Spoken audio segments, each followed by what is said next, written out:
You good to go? Yep. Okay, great. So it's October 24th at 7:04, and this is the Committee for Climate Action Planning.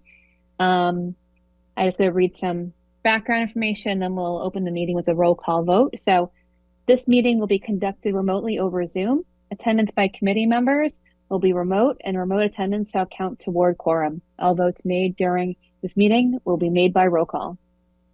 To ensure we have a quorum of members, I'll call each member by name and ask them to respond in the affirmative.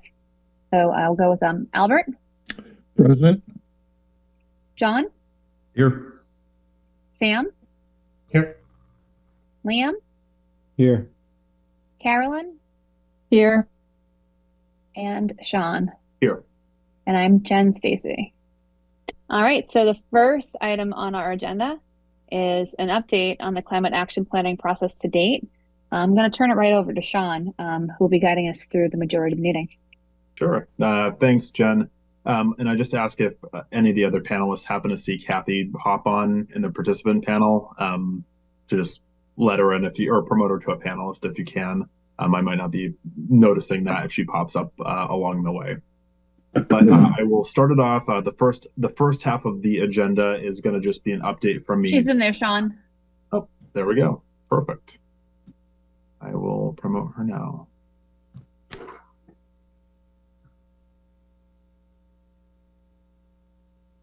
There we go.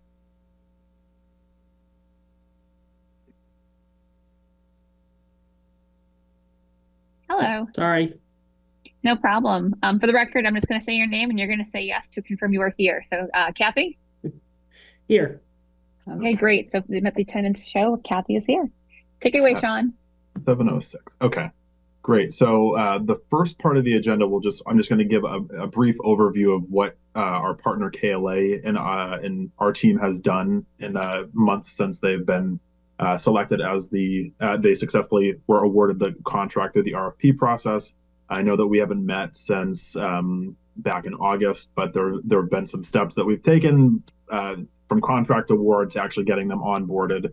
But we have some good updates to share with you. And then the second half of the agenda, we'll be talking about input that the committee is going to be able to provide to help shape this process. The first and most important part of the process is the data collection. I know that was a point of discussion that we had during the RFP development process. And KLA has been conducting a pretty comprehensive audit of the town's existing data and policies, and they've been reviewing existing plans and policies and studies and collecting relevant information and data points, things like our master plan and our zoning bylaw and all municipal and community data points that they're going to be taking into account when they're doing their analysis. They're also starting to review other bylaws like wetlands and our water regulations and sewer regulations that was brought up as items that the committee felt was important to review during their data review process. And we can always, if there's anything missing when we discuss this later on, you can let me know and we can consider that as well. On the municipal side, they're looking at vehicle fleet data from our inventory, solid waste data, water and wastewater, building and facilities, and employee commute data to understand the municipal side of things.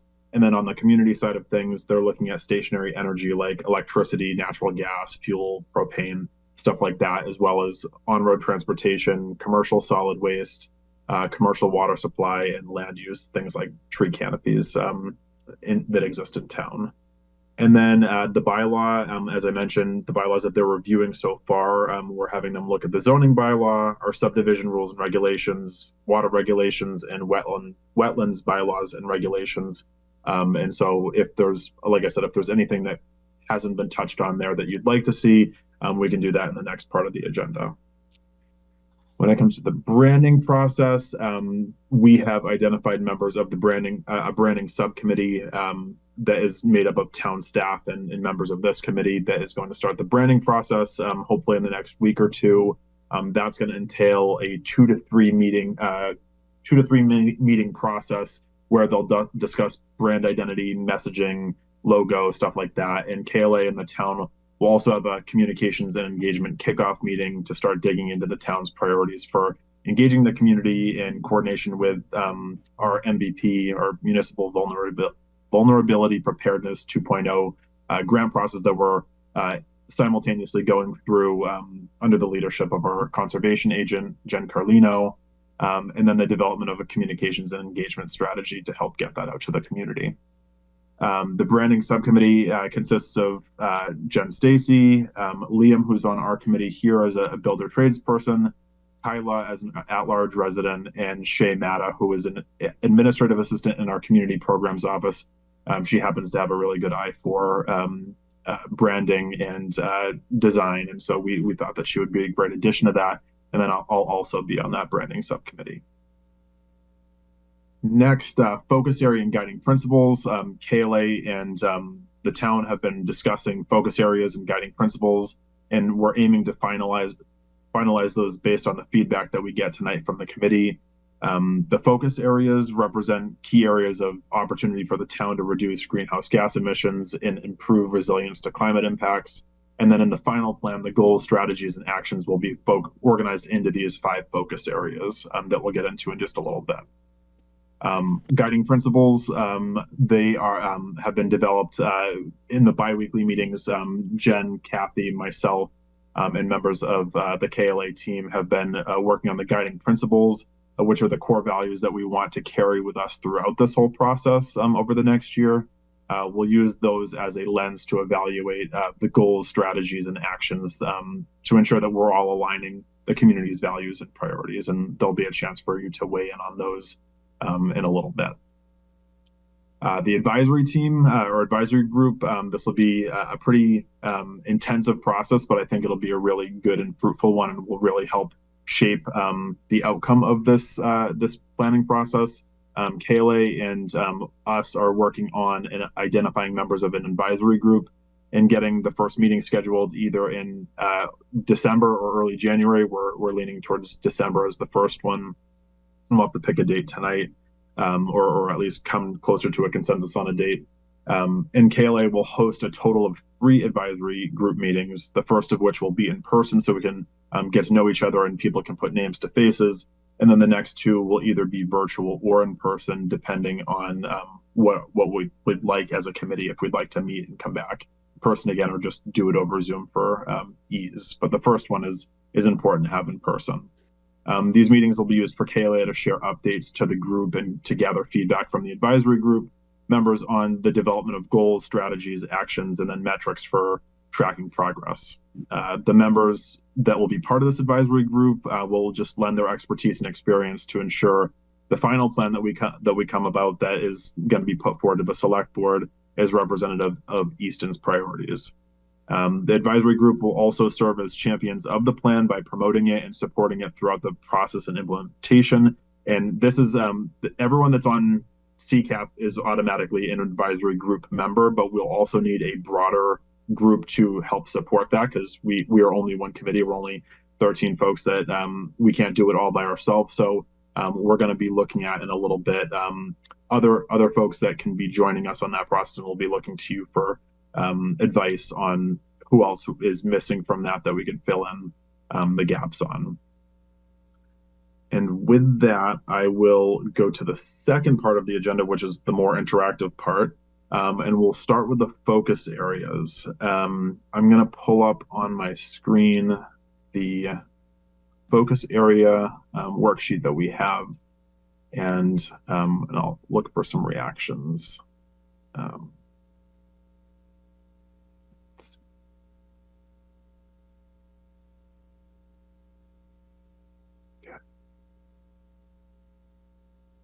Okay, so we have, like I said, we have 5 focus areas, and unfortunately they don't all fit on one page. So actually, maybe I'll make them fit on one page so we can see them all a little bit better.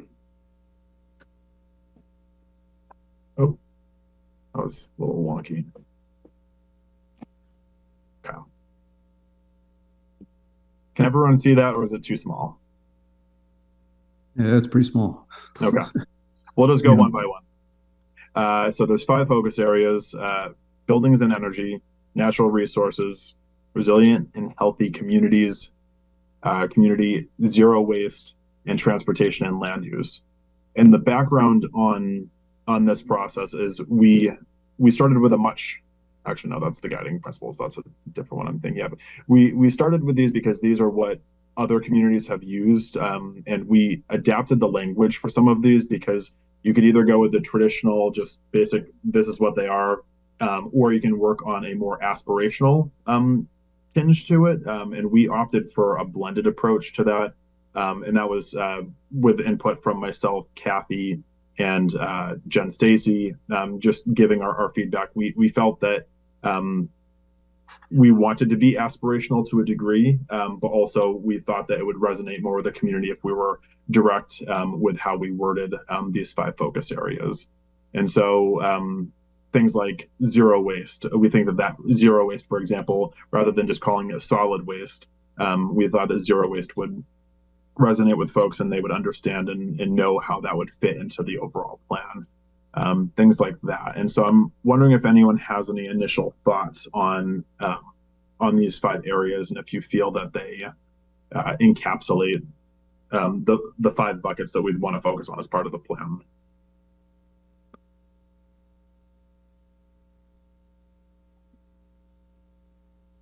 Or if you think they're really great and we don't need to change anything, that'd be awesome too. Yeah, it would have been nice to see this ahead of time, but yeah. I mean, it looks good. Yeah, I Do we like have the other language, Sean? Sorry, John. I didn't mean to overspeed on you. Oh, no. I was just thinking the emergency preparedness. That's a good one. We don't have what it previously looked like. I can just see the changes that she had. Yeah, so for folks who are like looking at it going, oh, what changed? A good example, one that was more aspirational that we kept was the resilient and healthy community. I forget the more direct version of that, but in that case, it's it felt like a good fit that would resonate. But some of them was a little too. I think the buildings and energy one had like very aspirational language, and I worked on building standards back at Harvard years ago. And for a lot of that audience, hearing words would lead them to shut down. So we went with a more blunt, direct approach for that category, for example. So unfortunately, we don't have like the two to compare. But as you're reading it, and if you ask yourself, like, oh, I think we could be a little more firm or be a little more action oriented with any of these, that would be kind of a good one to look at. I think the important thing too for these is that they'll be used in the way we talk about this across the community. So that was the lens we really looked at, was what would resonate as we went out and talked about these things. And they became part of our common regular language when we were sharing updates about our progress and what we were doing here.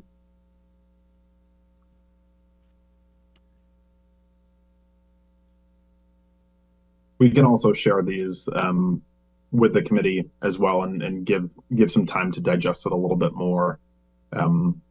It's sort of been a work in progress and has developed over time, but it's something that we've gotten closer towards honing in on. Caroline? It looks good. Hi. I have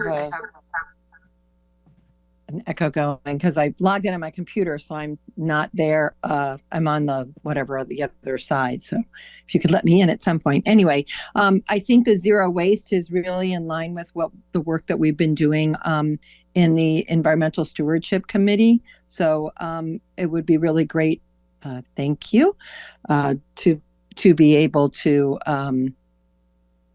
pursue that, because I think there's a lot of synergy that's there between this work and what we're trying to do.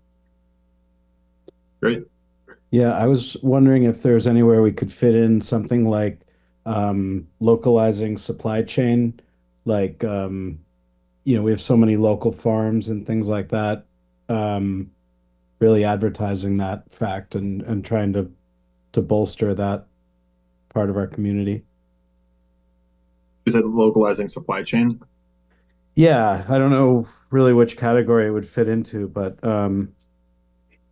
yeah, produce, local foods, like natural resources. More like consumption, on the consumption side of things. Can you go down, Sean, and see what the bottom ones are? Because I really like where Leo's heading with this. Like Okay. enhancing local business, local, Yeah. the buying from the local farms. Like I know Crescent Ridge literally has like a milkman service. And just being a new resident here, like that all blew me away. Like seeing what they're doing up at Langwater Farm and what they're doing at which one did I just Crescent Ridge and Yeah. it's great. Maybe that's part of resilient and healthy community. I was thinking the same thing. That would be a great spot. I want to build on what you're saying though, because you actually just like kind of unlocked the core memory I was thinking of when I was at Harvard. We actually were starting to dig into looking at procurement processes. I don't know if that's ambitious for the town side, but even just adding criteria, for example, when selecting vendors, looking at their sustainability record or whatever heuristic we want to use for that. I love that, and I think it was a valuable exercise when years ago when we were doing it. So you just triggered that, and I really like it. I mean, even if it was an exercise in kind of grading where we are as a community as it stands, even if nothing changes, just to know where we are compared to other communities. Yeah, sorry, I'm taking notes at the doing the minutes as well. So I'm trying to capture this. But that's great, and I don't know, I don't think I'll live edit this just so I can make sure, but I definitely think it's something that would be great under the healthy and resilient community section.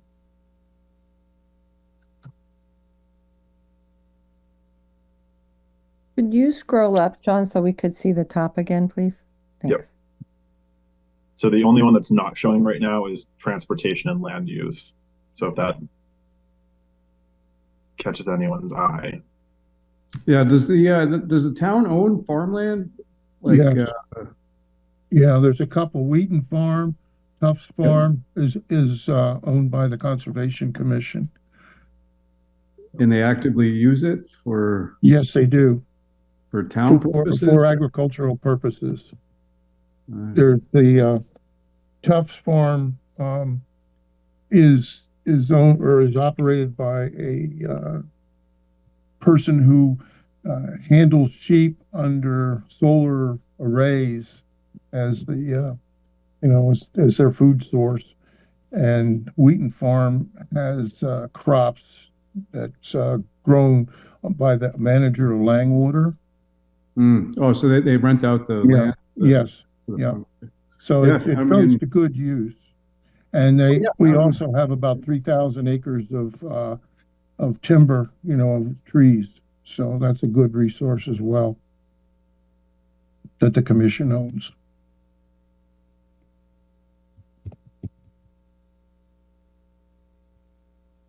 So one other thing, I wonder if the first one, the title may be a little bit changed or expanded, because transportation, might be best aggregated as buildings and transportation.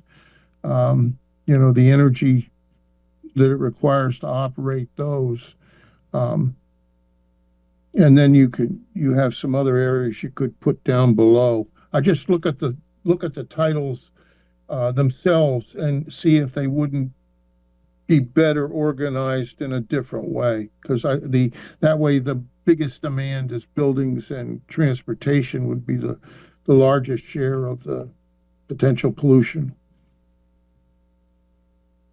Yeah, buildings kind of implies energy, so I agree with that. You're saying to lump buildings and transportation into one, though, right? I would think it's maybe worth looking at. Okay. I think that the reason that they segmented them out were because they were such large contributors to greenhouse gas emissions. So I think they wanted to call them out because they were such vast buckets and so many things go into each of those. So lumping them together would just make them colossal. That's a good argument, really. So you may want to have buildings first, because they're probably the biggest consumer of energy, and then transportation second as a categories. That's a good point. I just think that the titles flow better if they're organized like that.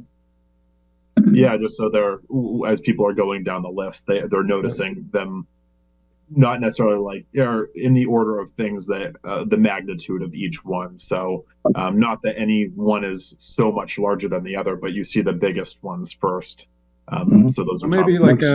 like a pie graph. You see like 30% as a portion. So maybe buildings and energy is 30% and transportation is the other 30% or so. So maybe that'll actually come out in the greenhouse gas inventory. They're already that's something that the team at KLA has been working on, and they actually shared very preliminary updates on, and so they are very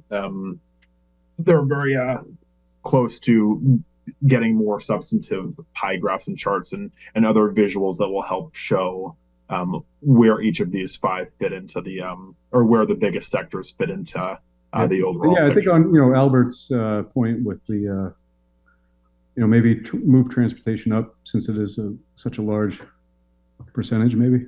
Yeah, that's a great point.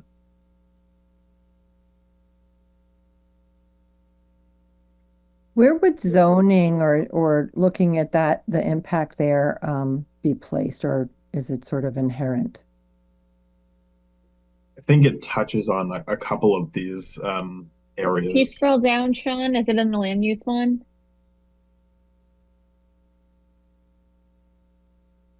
Not explicitly, but oh yeah, we should make sure it is. That's a really good point, Carolyn.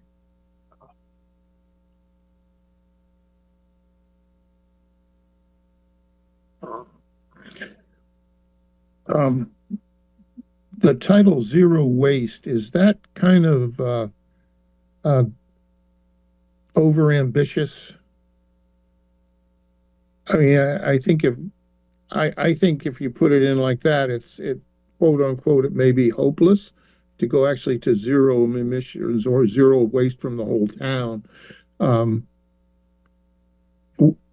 It might be better expressed and maybe more reasonable to use waste minimization as the title for a section.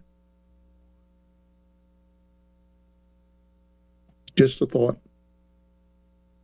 See what you're Carolyn, saying. do you want to speak a bit more about how the group you're working with is like tackling this, since you specifically called it out as one that you saw? Yeah, I think zero is pretty aspirational.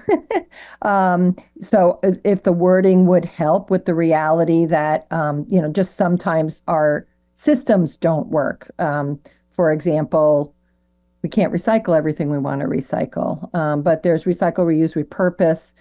That's, part of that reduction in waste.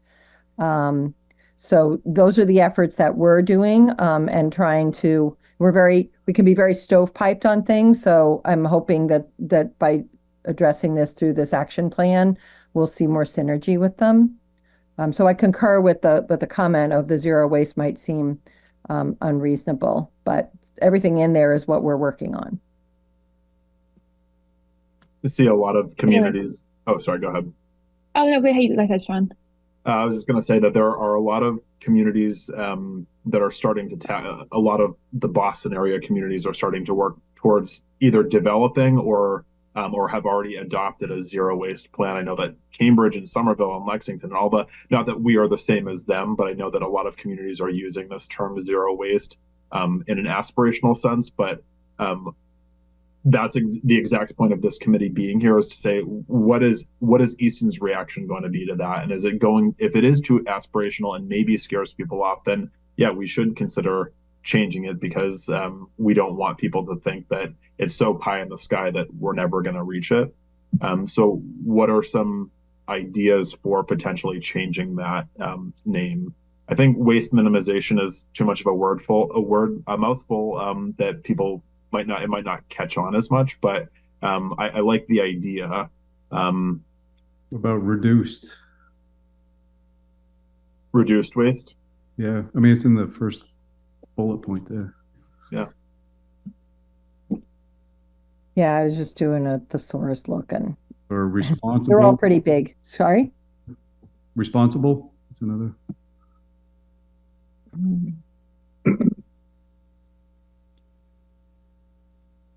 I'm looking The as one well thing, for some the one thing benchmarking. that might be useful on waste minimization is that it kind of leads you into the fact that each person can have they can see a place for themselves in that effort. You know, it's everyone has to, you know, sign on and try to do that.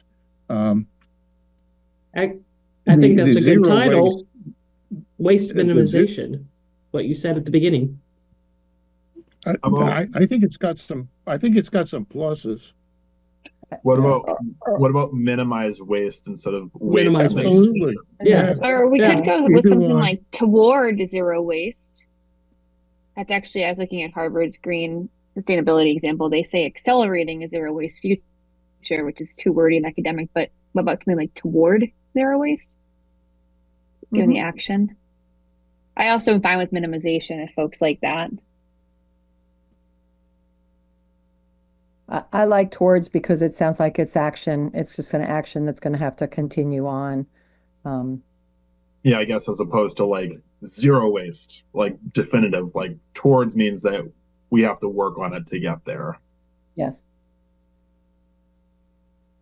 And just a note, I mean, so some of the things that I think are, I don't know where you put them as a capture, for example, you know, it's reducing how our restaurants are wasting, you know, throwing food away and using takeout materials that are non-recyclable or non-reusable. So I'm not sure if sort of adding another bullet that kind of captures sort of these other cats and dogs that can really add up. I mean, there's a lot of effort right now going on in larger cities and in Boston where, you know, the restaurants are going ahead and pooling their unused food and not having it go to waste. But I think that getting at that would be a good thing. I don't see one of those recycling infrastructure and education. Maybe that's where that fits.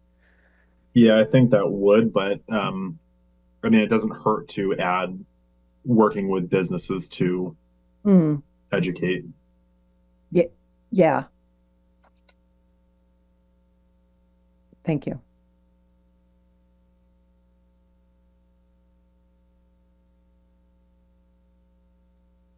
Okay.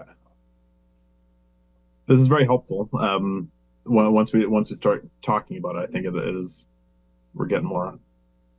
Sean, one more that I think is really important is, and this is something that we definitely can have an impact on. Is there any like travel associated, like travel policy or things that we could look at? Like we have the transition to zero emission vehicles, but if we were looking at how the town is using vehicles too, like for example, I know in Boston years ago, there was like a social justice effort around minimizing idling in vehicles. And little things like policies around idling can have big impacts, especially when like they're, you know, sitting in neighborhoods that, you know, folks may not be comfortable speaking up about or whatnot. Like, I mean, it's probably not so much a problem in Easton, but it's a good example of like, there may be policy things we can do to drive behavior change. Yeah. So I would want to look at like transportation policy, maybe. That also might cover things like if there's travel that any like employees of the town are taking, you know, they have policy around using public transit if possible, or the, you know, town offsets emissions from the trip or whatever it may be. Like in our travel portal for work, when we have to fly, they actually tell us our carbon footprint, and you try to like factor that in to go lower wherever you can. Yeah. Yeah, I think that's great. So we can add that under the transportation and land use section.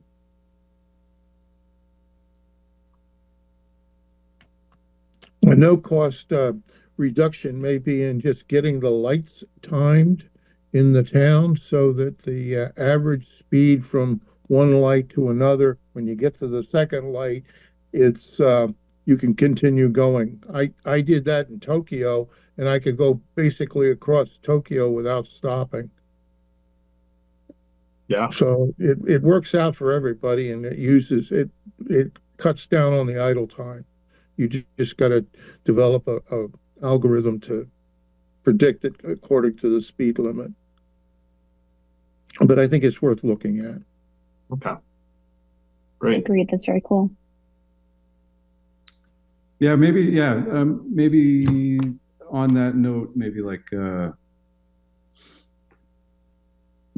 seems like I've been in town for 7 years, and like the old timers are saying that traffic has increased year after year after year, and maybe like anticipating 10 years, like forecasting what our problems are going to be in 10, 20 years as far as transportation goes. With Yeah, like, I think our DPW and NASDOT work and have those types of trend models. Like for example, Foundry Street, with the transportation improvement project that we have that's coming down the pipeline over the next decade or so. They're looking at that corridor and using traffic studies to understand what type of usage that corridor gets, so they can plan around that. Trying to make it more multimodal. Can we piggyback on that with the town? That's a state road, right? Yes. Yeah. I mean, traffic studies do go into the planning process for roadway projects that are under our jurisdiction. So, but I mean, it's a point well noted. That's good.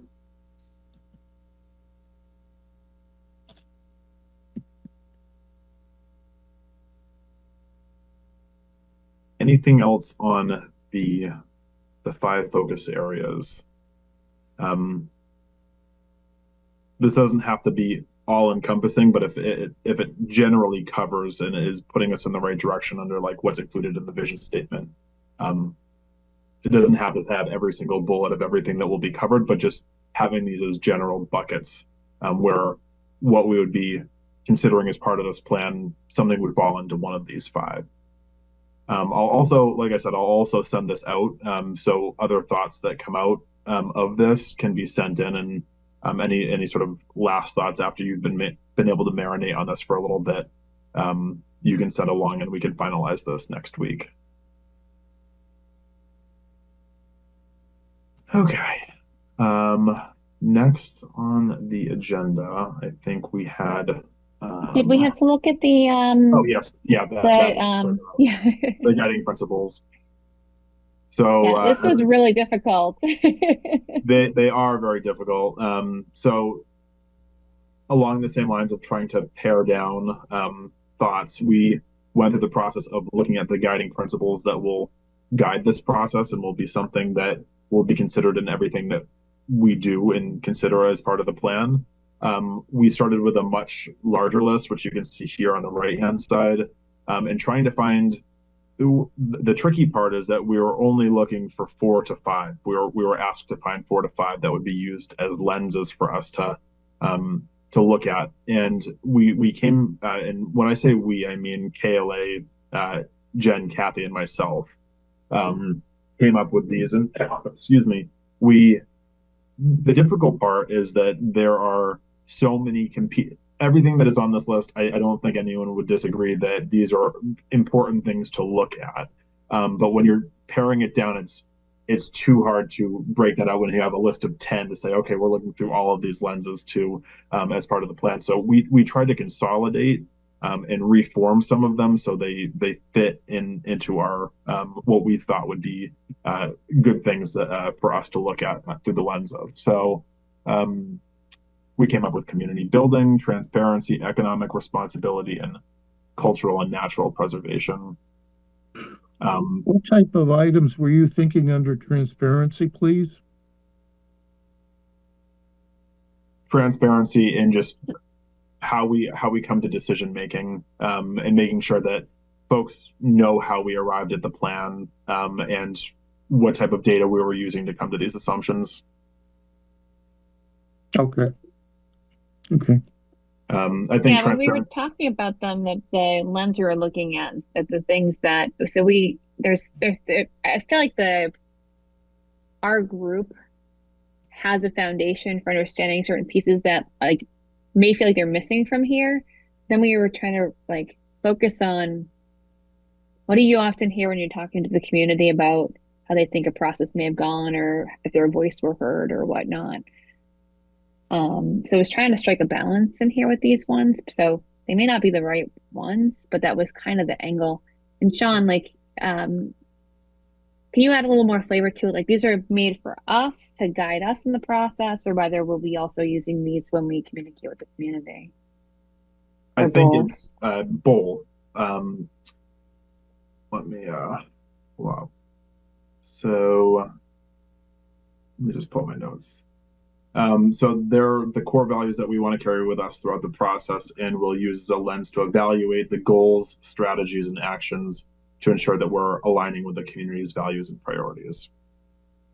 So as we're going through and making goals and recommendations for things that we might want to change, or things that or strategies that we want to employ, making sure that that's a transparent process how we get there, that it's economically responsible, that it's sensitive to cultural and natural preservation, and works towards our overall goal of community building.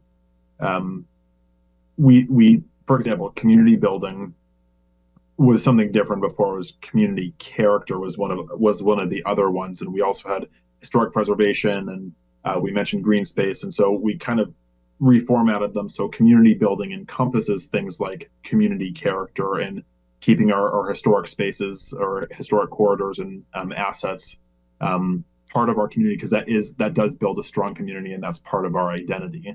And then the green space component of it fell better into cultural and natural preservation, because from my understanding and from what I've heard from the committee is that natural preservation and preservation of our green spaces and open spaces is very important. So we made that its own bucket and encompass that rather than having them be separate.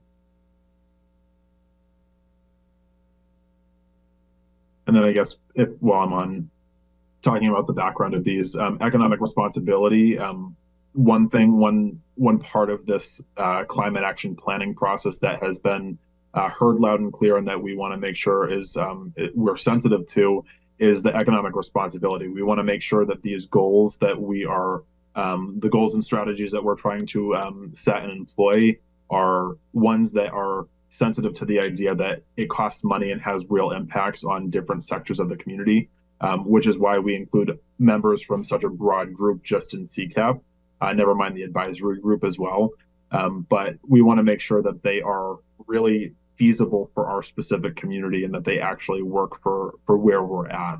And so for having builders and tradespeople on this committee, it's important to know that if we put in a certain type of building code, or this plan proposed a certain type of building code, is it actually feasible from the builder's standpoint? Is that something that is really going to work for us? And so balancing economic viability and the desire to make climate change that's meaningful and impactful, that's why we're saying that we want it to be done responsibly. So that's kind of what we were thinking when we were going through the principle, developing these four. Do they seem like they're in line? They cover things that that the committee would find to be important, or is there anything missing from it that wouldn't be covered by putting any one of these four lenses? The only thing, Sounds like there's something. Oh, go ahead. I'm sorry. I think that the one thing that I was listening to your description of the community building and then that cultural preservation, but I think not only do we have to be economically responsible, but the only way this is going to work is if people get buy-in, like they're empowered to be a part of, moving this along, right? It can't be just the town that does it. It's got to be the community. So I'm not sure where that would fit in, but I think that's really important to make lasting change. Like inclusion, is that what you're talking about? Yeah, inclusion, empowerment, like when we were just having the conversation about, whatever we came up with, the zero waste was towards zero waste, right? So that people just don't throw in the towel and say, I can't do this, or feel like the actions that the town might be taking if they're changing a policy or a rule is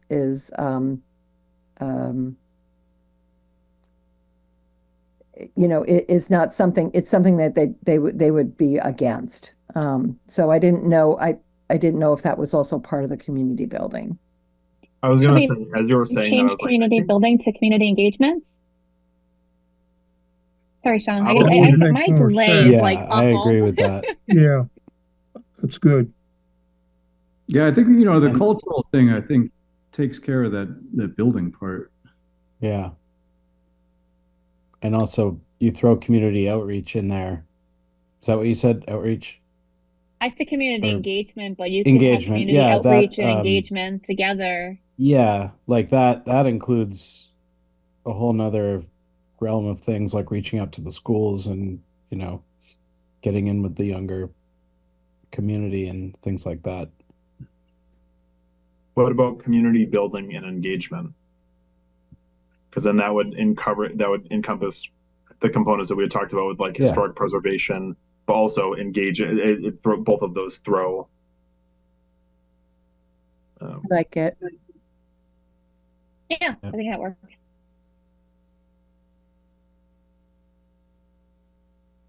I have to go take my dinner out of the oven. I'll be right back.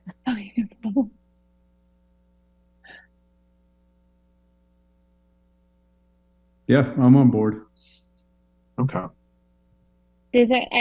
One thing that I'm struggling a little bit with is I just don't know if we're missing having something specific to like greenhouse gas or something specific to climate. Like it's inherent that we're all here to focus on that. I don't know if we need to be that literal with these or not. So I just want to throw that out there for discussion because I don't have a good answer. I think obviously we all join this committee and it's principle that we're focused on, but do we need to say it so explicitly? Or is it good having these others that touch on things that we may need to focus on reminding ourselves because we get into our bubble? My thought is that that I think the overall purpose of the plan is to reduce greenhouse gas emissions. So, like you had mentioned, like it's inherently part of the process. But I totally see what you're saying though, and yeah. We almost need like a vision statement to go with the guiding principles, and then I feel Right. really like I would close the door on it. Like maybe that's what we're missing, and maybe we just said, I don't know, Sean, if we wanted to whip something up that we can vet by the group. I'm not good at doing stuff on the fly, but maybe a vision statement or mission statement with the guiding principles, and then the framework would be a nice little package. How do folks feel about that? Then we don't need to have it in the guiding principles.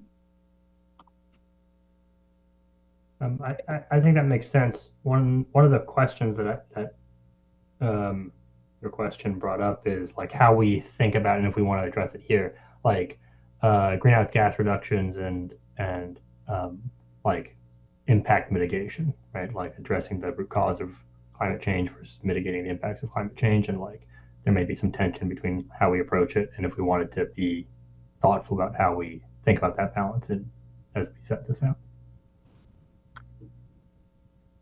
I feel like you have a really good starting point for the mission statement.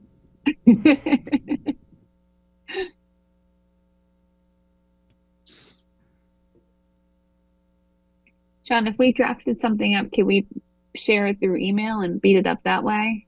Yeah, If we did a mission statement.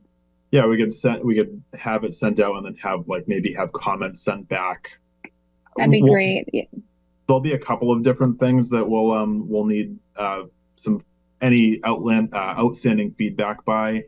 So like maybe we could send that out tomorrow, hopefully, and then give a deadline for next week to say, okay, weigh in any last thoughts on focus areas, guiding principles, mission statement.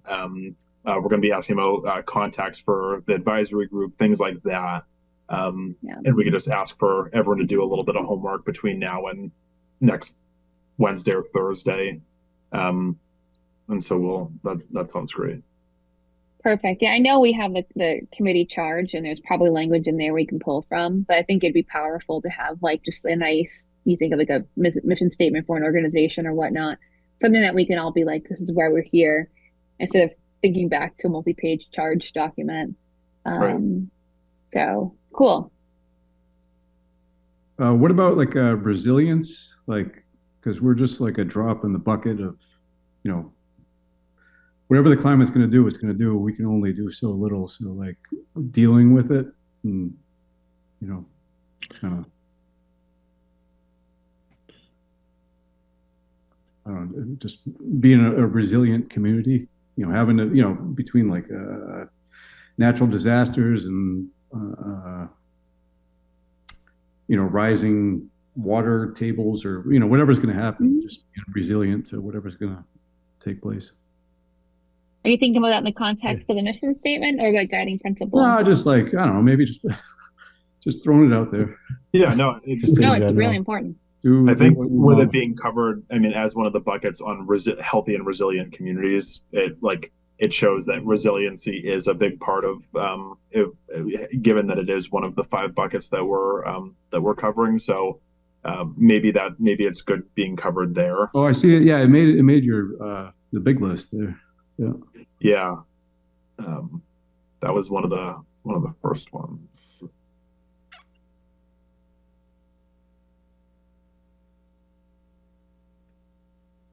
I do agree that maybe if you find a way to put resilience in the mission statement, that might help, because we know that, just as John said, I mean, we're just going to have to adapt to stuff that's going on that we're just not going to be able to turn around in our lifetime. Okay, I will add that to the mission statement checklist.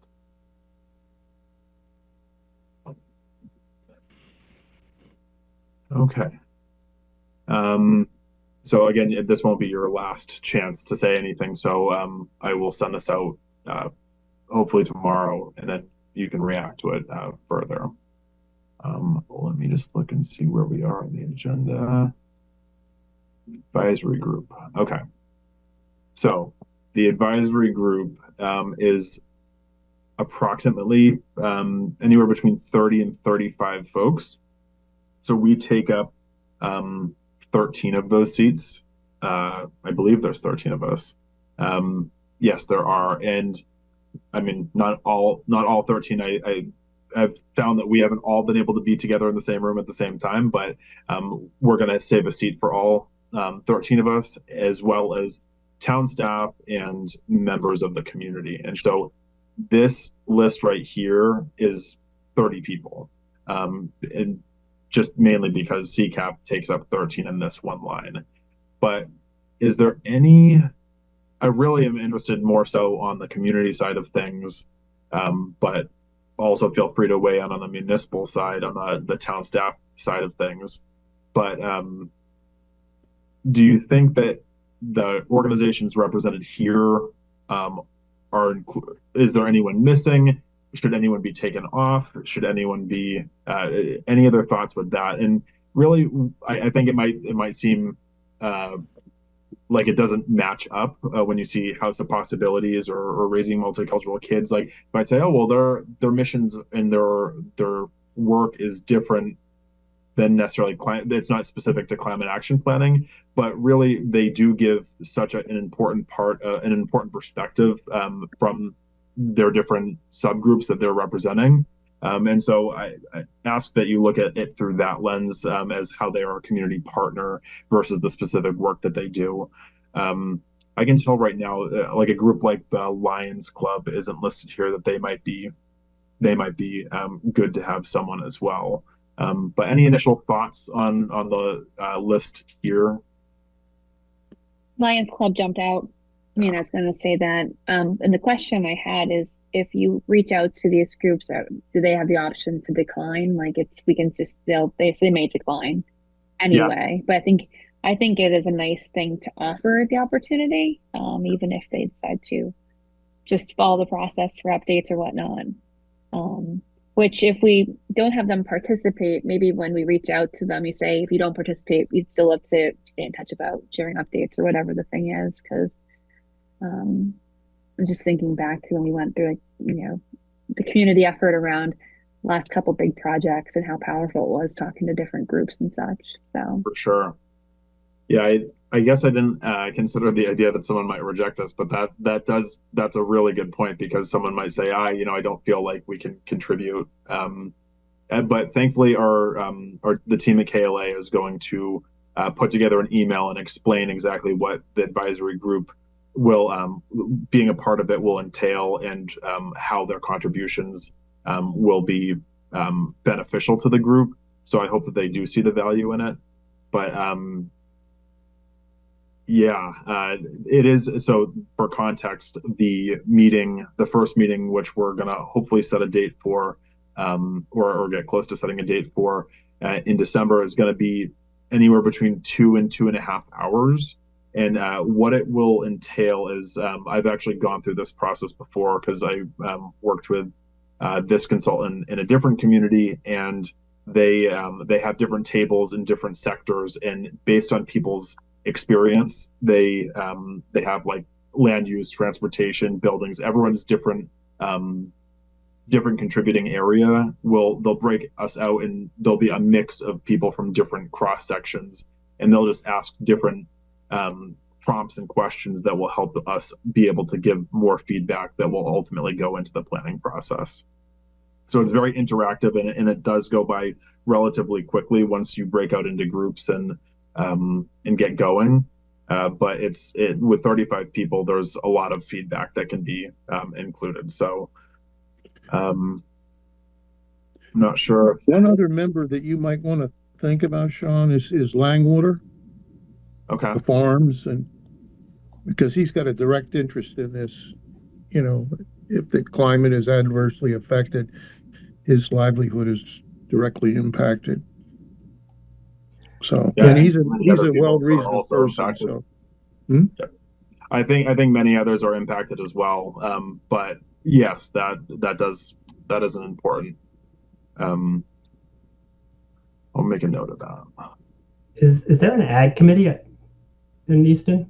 Yep. Yeah, maybe that would be a good addition, and maybe that kind of covers the Langwater base without kind of preferentially treating Langwater. Yeah, that's a good point. The other question I had is, do you know who set up like our community choice aggregation electric plan? Yep. And are they not like the company that administers it? I don't think they should be on here, but whoever was responsible for that, I'm sure would be a useful addition. That it predated me, but it was something that was that was advanced by the town administrator's office, or we signed the contract along with the select board, so we would kind of be part of it. But that's a fair point. That's a fair point. About making sure that that's part of the representation. So this is really an off-the-wall idea, and I'm not even sure if it's they're actually an organization. But you know how all the different churches and congregations in town and synagogue they come together and they do things that are, I don't know what the right word for that is. Like an interfaith clergy. Interfaith, yeah, the interfaith. I think that's what they call it. Because some of those communities are doing it. Like you've got that one church that's on that always does the recycled electronic goods. They run that service every year or twice a year. So there might be some things that are going on within the congregations that they could bring back, and that's a way to get to other community people that we may not reach. So it's just sort of a weird idea. I wish there was, and maybe there is, and I just don't know about it. Like when I worked in Lexington, they have Lexington Lexington Interfaith Clergy Association, and it encompassed all the different faiths and religions that were part of town. And it would be nice if there was that group that could collectively decide to put forward someone to serve in that. But in the absence of that, it'd be difficult to pick one religion over the other, or ask one church to over the other. But I see what you're saying, because that is a constituency that would have a direct impact on.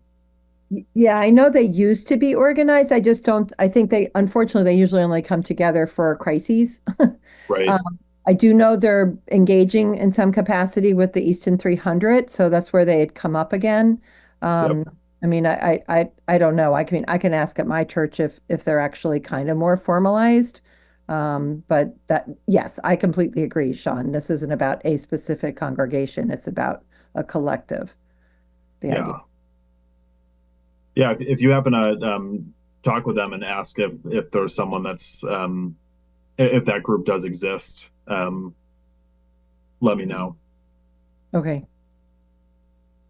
Sean, can you go up for 1 second? Is Chief Alexander on here or some representative? He's not, but I actually forgot to put him on because it said public safety before, and I decided to put police there. But yeah, we can also. Well, I was also wondering if he could also, whether it's fire or I was thinking the CERT team. Those folks are really engaged in preparedness, and they understand processes and the players and such. So I don't know if we want to explicitly call it the CERT team, or if we want to ask Chief Alexander for input on if he could cover that, or what the best angle would be there. But I think they're great because they cover both the disaster response, preparedness piece, but there's also a community building element there. So yeah, I think that's a really great point.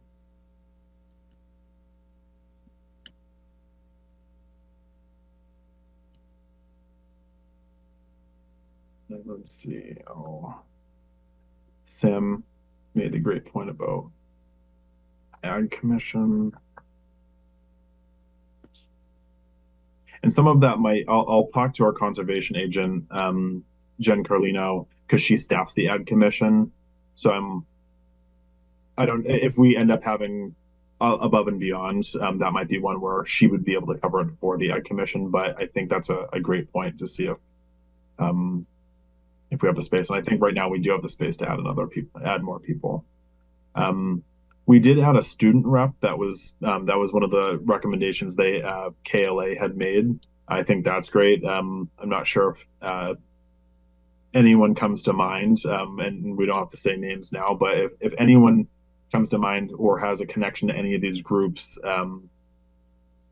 please feel free to start spreading the word and asking or planting the seed, so to speak, to see if there's interest.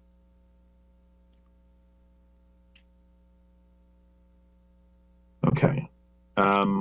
Again, it's not like you won't see this list again, so I'll send it out and you can let me know if there's anyone else that's missing that comes to mind. With that, we'll have to come up with a date. We're hoping, I know it's going to be tough because we don't have the luxury of knowing what everyone else on this list is going to is going to work for them. But if we can at least start with CCAP, and we know that not everyone's going to be able to make everything, but in December, it would be nice if we could, I'm actually going to stop sharing. If we could come to a somewhat of a consensus on a date for this first in-person meeting. And we were thinking that December 9th, that's a Monday, might be good because there are a lot of staff members that would be part of this, and we work late at Town Hall on Mondays. So if December, well, and you don't have to decide tonight, but I just want to plant the seed, and we'll send out some dates and options, and you all can get back to us. But we're eyeing the week of December 9th or the week of, is that beginning? Yeah, let me just look at the calendar. Yeah, the week of December 9th or December 16th. And I know that the week of the 16th gets a little bit closer to Christmas, with it being the week before. And I know that Hanukkah's in the general in that general time frame, so I want to be cognizant of those dates. But does anyone feel one way or the other? Does a Monday night work for folks generally? I'm tied up on the 16th with the Conservation Commission. Yeah, we have a select board meeting, so the 16th, we know for sure it won't be on the 16th. Okay, thank you. I'm good with the 9th. I'm good. The 9th is good for me. And it's further away from the holidays. Right. Right. Okay.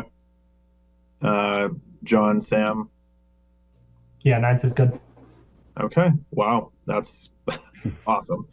So we'll throw that out. We know for sure that they are available already. They already sort of were able to look at their calendar and said that the 9th would work for them.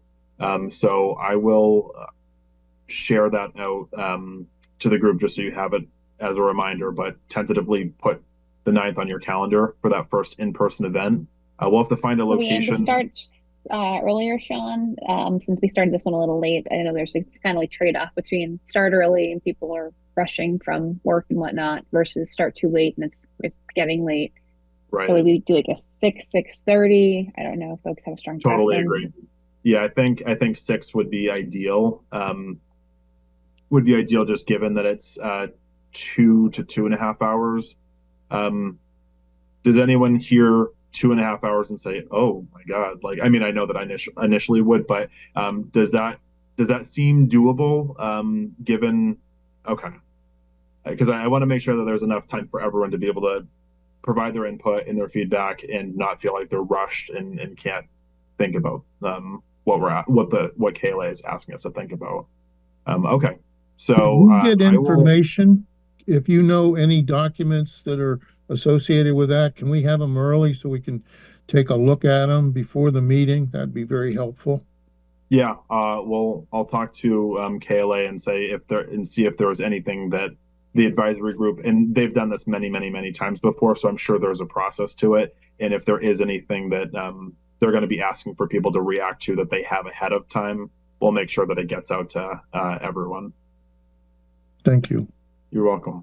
So just so folks know, in the interim, we'll have a couple more meetings with KLA before that. And unless anybody feels a need, we won't have this group reconvene before the advisory board. We'll just work with what Albert's suggestion, which was getting information shared in advance. But does anybody disagree about the need for another meeting? Guessing not. Okay, just wanted to make sure no one feels like they're being information is being held back. And we will, of course, make sure to communicate things through email and such, as well if there's anything the folks need to weigh in on or can review. Sean, I just want to give you a huge shout out because it's a huge amount of work and you've been doing a great job managing all the moving parts. So thank you. Of course, yeah, I know I couldn't do it without the committee, and it honestly, it's very helpful to get the feedback when you all share what you're thinking about it. I wish I was able to share these ahead of more in advance, so there was more of a discussion. But I feel like there already was a lot of really great discussion, and we want this to be reflective of what the community feels, and you, of course, are reflective of that, and it's you and your neighbors. So I appreciate all your hard work on this, and I hope that as we move on that this starts becoming more of a developed plan and you see just the fruit of your work. And I'm excited to see it start taking shape and having these advisory group meetings, because that's when you really get into the meat and potatoes of things. And I think you'll be happy with the process and how it plays out. Cool. Yeah. Any other things we need to cover, Sean, or? I think that's it. So I know I have my homework. I have to get you details on the focus areas, the guiding principles, the advisory group, so you can react to anyone that's missing, and then the date, the tentative date of December 9th, which honestly I feel like is, given that the CCAP, which is the biggest part of it, is available, I think we should be able to nail that down sooner rather than later. And then from there, we can figure out what the second and third community advisory group meetings look like, but that'll be later on down in the process. Thank you. Okay. All right, are we ready for a meeting and adjourn then? I'll make a motion to adjourn. Any questions or comments or? Oh, sorry. Yeah, that's a good point. All right, then I'll take your motion to adjourn. You get a second? Cafferty, second. Excellent. Okay, excellent. So it's a roll call vote, and then we can officially bounce out of here. So I'll say your name, and you're going to say yes, and then we'll call it. McCafferty? Yes. Kidd? Aye. Simmons? Yep. Thompson? Yes. Benson? Aye. Antillo? Yes. Stacy, yes, and Dugan? Yes. All right, that's a wrap, folks. Thank you. So we'll be in touch on email and hopefully see as many of your faces as possible in person on the 9th. Great. Thank you. Thank you. Great. Thank you all. Right.